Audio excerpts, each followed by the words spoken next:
अधूरा ज्ञान हमेशा नुकसानदायक होता है। किसी भी काम की शुरुआत अधूरे ज्ञान के साथ न करें। एक राजा जंगल में रास्ता में भटक गया तो वनवासी ने की मदद। राजा ने वनवासी को उपहार में दिया चंदन का बाग। पुराने समय में एक राजा बहुत साहसी और कुशल शासक था।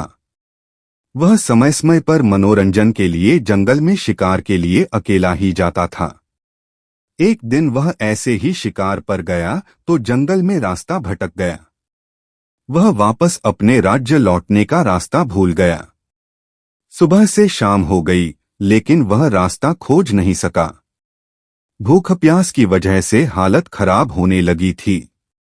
सूर्यास्त के बाद राजा को एक कुटिया दिखाई दी।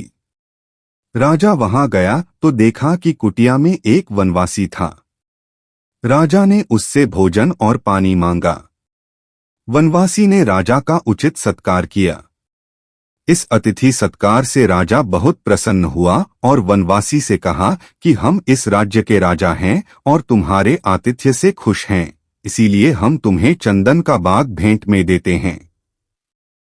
वनवासी ने राजा को महल पहुंचने का रास्ता बता दिया। अगले दिन वनवासी भी राजमहल पहुंचा और राजा ने अपने मंत्री से वनवासी को चंदन का बाग देने की बात कही। राजा के आदेश पर वनवासी को चंदन का बाग मिल गया। वह चंदन के संबंध में अज्ञानी था। उसे चंदन के गुण और उसके महत्व की जानकारी नहीं थी। वनवासी रोज चंदन की लकड़ी जलाकर उससे कोयला बनाता और कोयला बाजार में बेचकर आ जाता था।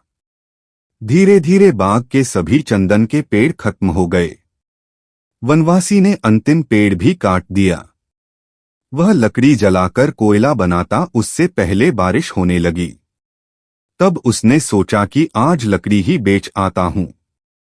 जब वनवासी चंदन की लकड़ी लेकर बाजार में गया तो चंदन की महक बाजार में फैल गई।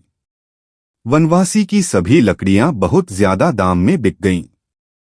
ये देखकर वनवासी हैरान हो गया। उसने सोचा मैंने तो इस बहुमूल्य लकड़ी को जलाकर कोयला बनाकर बेचा, जबकि इससे तो बहुत ज्यादा धन प्राप्त किया जा सकता था। वनवासी को समझ आ गया कि अज्ञानता की वजह से उसने खुद का कितना बड़ा नुकसान कर लिया है। ऐसी ही अच्छी अच्छी कहानी सुनने के लिए अपने the motivational story hub channel को सब्सक्राइब करें, लाइक करें, कमेंट करें। Thanks for watching.